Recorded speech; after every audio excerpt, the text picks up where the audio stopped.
Hello, today we are joined by Monica Mclean. Welcome, my love. Thank you very much. So Monica has been teaching with Warrior One since day one. I'm definitely the original gangster teacher. The OG teacher.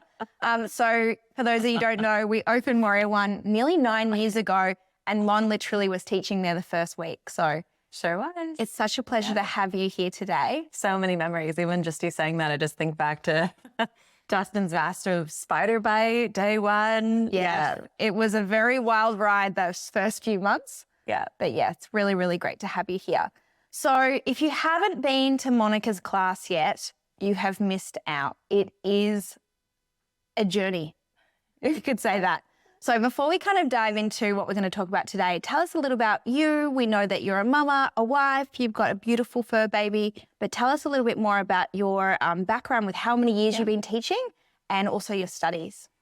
So yeah, I've been teaching now, I think it's coming up to my 14th year since I've done my teacher training. And I started pretty much teaching straight away. So it's definitely evolved since my original classes. I look back at those and I kind of, can't believe exactly what I was teaching there. But I think, we all kind of start somewhere with our teaching and it always, evolves. And that's part of the reason I really love teaching original teacher trainers, like coming out of teacher training and giving them the confidence of just starting and teaching something that they're really passionate about because the teaching and yoga evolves. So yeah, I found yoga when I was really young. Actually, an Argentinian soccer coach was like, why don't you go do some yoga and Pilates? So I found yoga at like some crazy hatha class when I was 15 and then Bikram. And of course, the intensity of that being, child athlete, I was really obsessed and kind of addicted to the sweat. And then, that same studio was teaching like power vinyasa, which was really influenced by, teachers I eventually did a lot of training with, like Janet Stone and some of the teachers in San Francisco. But it was like basically really intensely hot, super dynamic classes, which definitely started to form the foundation of what I'm teaching now. And Janet was really, informed by a lot of shadow practice, which I eventually did some of that. And then I was, a real Ashtanga yogi there for a while and, going to Mysore and practicing with Sharat and like being, of the lineage. Nova remembers those days. I was like this really Very committed yogi. I was like adjusting in the city to like these certified teachers and like really into that until that totally burnt me out. So yeah, I think, that was kind of informing the way that I was teaching. It was really great for me as a student to be adjusted in that way and to be, vulnerable, like you're really pushing your body to the ultimate with that. And also, diving into Iyengar kind of simultaneously and doing those two like systems very traditionally side by side to really understand posture, like within my own body and adjusting. So that was great. And then I kind of had to cool that down as I dove into studying Chinese medicine because that was so time consuming. So I kind of stopped doing that practice and just kind of fell into more of a balanced practice, I guess. And then, doing my formal study, it's a 4-year degree and I kind of smashed it out full time with, like you're saying, fur babies and children was a lot, but got through that. And I think now that's kind of where I'm at is more of those kind of Taoist philosophies kind of woven into how I'm teaching classes. Yeah, I think that's why, I always say to teachers, the more layers you have, the more powerful and potent practices can be. And I think that's why your classes are so potent because there is a real thread that you weave from your studies. So do you feel that's what's really informed your teaching now? Yeah, the meridians are incredible because it's kind of given me this, it's this map of the body, like a physical map where the meridians live, but also that density of tissue, which I'm sure we'll get into later in the podcast. But, each meridian has a density and it has a spirit and it has a concept of mind that you can pull from. And so it just adds this incredible depth. And for me, it embraced everything, like all the chakra work that I used to be really base my teachings on, or like in the elements, right? From like more of the Ayurvedic practice, like those also fit really perfectly into this more broad system. And so it felt like this final kind of embrace of everything that really allowed me to map a little bit more succinctly, like those, what is that seasonality even of a sequence and where does that live in the body and how do we bring a meditation into that practice? So I do think that the Chinese medicine and the Taoist philosophy is definitely, the overarching kind of framework that I'm using now. Yeah. So what are you passionate about when you teach? Like, what's your intention every week? That's a good question. I think yoga is an incredible medicine.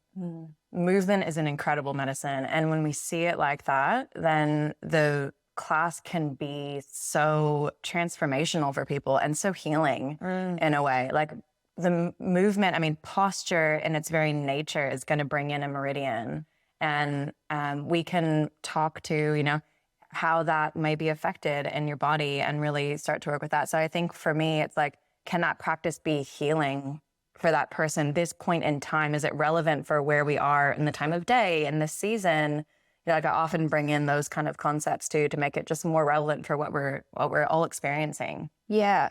I mean, we know that a lot of students are attracted to yoga because of health reasons, right? Their doctor or maybe their physician has told them, you need to strengthen or stretch or whatever it is for them. But there's also that mindfulness element that people are attracted to yoga. How do you think and how do you ensure that it's aligned with yoga and wellness? Like, I know you have some thoughts on the seasons and all those things. Yeah, I think, like in the Taoist philosophy, like wellness is defined by how our relationship with time. So like, are we sleeping at night? Are we awake during the day? Like, do we have energy throughout the day? Like, are we embracing the energy of the season? So like in wintertime, like, are we resting? Are we rejuvenating in that time of winter? And that's like our water time. That's our time that we're rehydrating and rejuvenating. And then when we come into spring, if we've rested that much, we have this natural, just like surge of energy. It's such a creative, fertile time of coming into springtime. But that only is possible if we've had those times of introspection and of rest and of letting go. And, it's that kind of that concept of like pruning a bush, like, prune to like blossom again. And we kind of need to go through that pruning process through autumn and then resting in winter so that we can kind of grow again come spring. So I definitely bring those components in. And I think, when you start working with the elements, then like the types of, for example, right?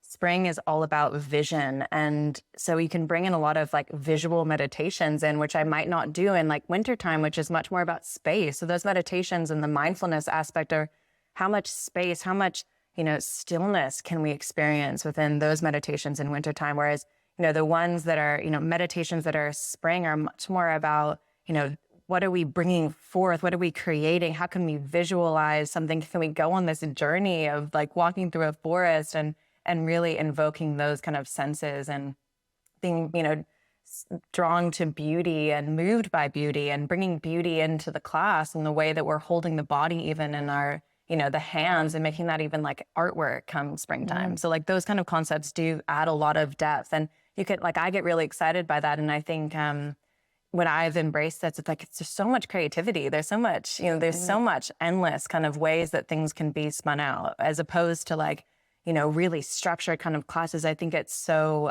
stifling really of teachers' creativity when we're so, indoctrinated in like a way of teaching. And then there's no other way, for example, like, the more traditional practices, which I love, but like Ashtanga and I think Iyengar, I think when we get stuck to a certain way of doing something and there's no movement, it kind of kills It's limiting. It's limiting for the teacher, exactly. Yeah. And it's limiting for the practitioner as well, right? Yeah. Because it's particularly sequences like Bikram you mentioned, it's a set sequence and it's the same. Yeah. Whereas the way you teach and the way a lot of the Warrior One teachers teach, there's a lot more creativity and flow in that. Yeah, and the body loves to move in different ways, right? That is like exactly what health is too. Is like we need to be able to move in spirally ways, and definitely if you've come to my class, like we do lots of different movements, and that's like a way of being like, can we touch that energetic system in a way of doing a really different bind or getting into some kind of different shape, and like what Nova was saying is that I try to bring that in from literally the very first pose of class. We only have an hour to kind of get there. So it's like literally every single thing that we're doing is usually informed by the intention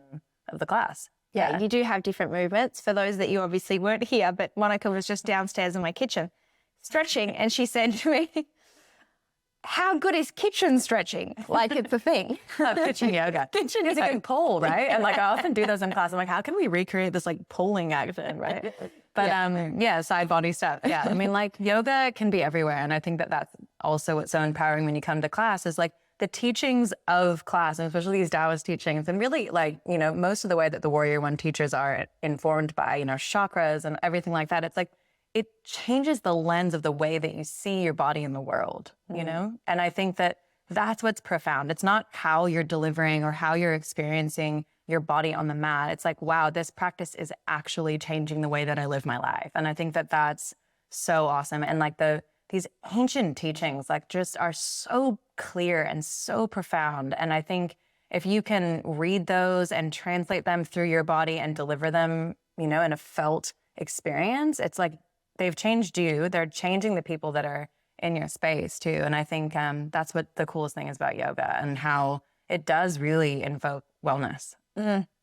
Yes. Yes to all of that. So what are the tools that you feel that you can provide teachers to support them with their teaching to kind of start to talk to this, you know, the layers of the ancient teachings into their 1 hour vinyasa class, right? That's the biggest challenge. Yeah. So I think, you know, like when we look at, you know, Ayurvedic teachings or chakra teachings, like if you look at like the elements, for example, the elements are within the Ayurvedic practice. The chakras move from, you know, this most dense to the most kind of subtle. And it's the same way that we see Chinese medicine meridians as well. So if you look at a spectrum of like, you know, the most like subtle energy, like consciousness, or in Taoist philosophy, we get like heaven or Shiva, right? What that's just like the most expansive, like the least dense energy on one side. And then we have like the other side, which is like pure earth energy. It's just pure density, pure form. All of the energies kind of exist within that spectrum. So like the same thing with sound waves, right? Like on this more earthy side, it's like we have these like really deep sounds, right? And that relates to this like deep area of the body. It's like the earth, it's our root, it's our legs, right? It's like what's dense in the body, what connects us to that force. And then, you know, on the other side, we have these like really high sounds, and we can sense those. It resonates with a higher area of the body. And it also translates in a chakral way to like more of those higher kind of 6th and 7th chakras. So Sahasrara chakra, which is like this really expansive energy. And once we understand that, and we can take everything in the world and really place that on this energetic spectrum. So whether it's an area of the body, the sound that you're bringing into class, right? The feeling of the class, right? The spaciousness of the class or otherwise, right? We can layer onto that spectrum. So like goddess energy, right? If you want to take like another example, like that kind of Kali, like, or Durga energy, that's really Ganesha. It's like they're really dense forms. And so they're going to be kind of more on this, you know, lower chakral area. Whereas like if we have someone that's really kind of ethereal in nature, like they're going to relate more to that more kind of spaciousness kind of spectrum. And, you know, I think the Taoist philosophies and the meridians as well, like they take a little bit more time because of course they're like a whole new system. So they do require a little bit more playing with, like, to understand, but of course they layer onto this as well. So I think, yeah, it's a really amazing way of looking at energy and all the teachings. Like when we have this kind of spectrum, it's like we can take chakras, we can take goddess, we can take meridians, like all these things that we play from, and we can put them on this spectrum. And then we kind of choose, okay, where on the spectrum of energy are we playing today? And does that relate to the season that we're in, et cetera? So yeah, I think it's something that I usually teach in the beginning of training so that, you know, we don't get confused, because I think it can be really confusing. We're like, wait, we're learning this system, and they don't match entirely. But, you know, the analogy that I often give is like, it's a city, right? And like all these are different maps, like the chakras are a map, and, you know, the meridians are a map, and, you know, the bus map and the train map, they look different, right? But they're still they're still exploring the same city. So in that way, when you kind of can understand them like that, it's like, it's the same truth. It's just described in different language, or like there's a different path to experience that truth. I think that makes it a little bit less contradictory, kind of. I really love that analogy, because it's like the destination is the same, but the route is potentially just slightly different. Yeah. And you don't want to get confused, right? Like the bus route's a little bit different than the train route, but like exactly the space underneath, or like consciousness, or, you know, wellness is exactly, it's the same city, you know, it's the same space that we're discovering. Yes. So you have some pretty epic offerings coming up this year. Do you want to talk to those? I'm so excited about these. So with Warrior One, I'm doing a 1-day vinyasa training, which is really these kind of principles, but mostly the Chinese medicine principles. So we get to really sit with like the meridian, the spirit of the meridian, the density of body that it connects to. So whether that's going to be like, you know, the sinews or the muscle, right? They all connect to different kind of seasons and meridians, and layering them. And then also saying, okay, well, what are the poses that we can use? What's the feeling of the class? What's the pace? What's the music sound like? When would this class be the most therapeutic, right? So how are we using that as like medicine as teachers? And also like, how's it informing our life? Like, how can we walk out into the world and embrace those energies? So that's a 1-day vinyasa training. And then we're kind of pairing up with Heidi, who's a musician, and we're doing a 3-day advanced yin training. So she's a musician. She's really teaches so beautifully a lot of the more kind of subtle Indian energetics. So, you know, for example, like what's the relationship between Om, the sound of Om, and our seasons and the cycles, right? And how we can teach with these more subtle practices. So that's a 3-day training of sound and Chinese medicine theory. And it's really, it's going to be really profound and deep. So I'm really, really excited about that. I think both Heidi and I, it's kind of been in the making for a long time. We've spoken about this. Years ago, we used to run the training together. And I think we always wanted to layer in some of these more deeper concepts, but we had to kind of hold ourselves back. So now we're going to go there for a full weekend. So yeah, it'll be a really beautiful weekend. So I'm really excited about that. It's coming up in December. Yeah, we'll link to those in the show notes, both of those. Question for people that might be thinking, well, I'm, maybe doing my teacher training, or I'm not a teacher yet. I'm just a practitioner. Do you think that they could do these courses or these trainings? Yeah, I think we're not doing like practice teaching. It's really kind of like a felt experience of like learning these through being with the energy of the teachings. And I think therefore it's kind of more like a deep retreat or an immersion. And of course, like the more practice that you have teaching, the more you'll kind of take into that. But if your experience is just purely being a student, then like you'll have a really profound experience as a student. And I think, it's with these trainings, it's like the more that you come in with, the more you'll come away with, right? So I think, they'll be really incredible for students that are really either interested in kind of understanding more about Taoist philosophy and the subtle practices. And then, of course, as teachers, they'll be very practical. So lots of ways to bring out more of you in your classes and give you more tools to make teaching more exciting, right? And make it more you. I mean, I think that that's the most empowering thing as a teacher, is to have tools that allow you to be excited and continue to create classes and experiences really that are deeply moving and profound. I mean, that's why we all come into this, right? Is that it's those experiences that move us as teachers. And if I can give tools to teachers to make those classes happen more often, right? Where you walk away being like, wow, I was moved. The people in the class, had a really great experience, that I'm definitely excited about that. So yeah, I love that. And that's what makes yoga like so potent for me personally, those experience, those classes that you walk away with and you're like, how did they know that was exactly what I needed, right? Like it hits every sensation for me. Was there anything else you wanted to add?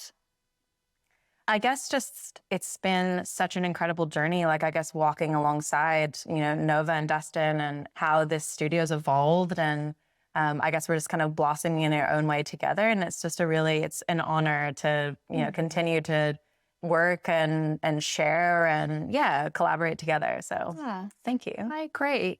I feel like this has got a little personal. Monica and I have created such a beautiful friendship over the year. I'm so grateful, and I'm really excited to see what's ahead. It feels like there's been this, real big gap of COVID, right? Where the studios were closed and things kind of shut down, and even emerging out of COVID, it's been, I know a lot of studio owners and teachers and even practitioners listening can relate to this on some level. It's been a very steep hill. Yeah. Or like very severe pruning. Yeah. And it feels now like there is this real, like you said, I really feel this shift this spring. There's something happening that's bigger, and it feels really exciting for what's ahead. So I'm so grateful. Thank you for coming today. Thank you so much.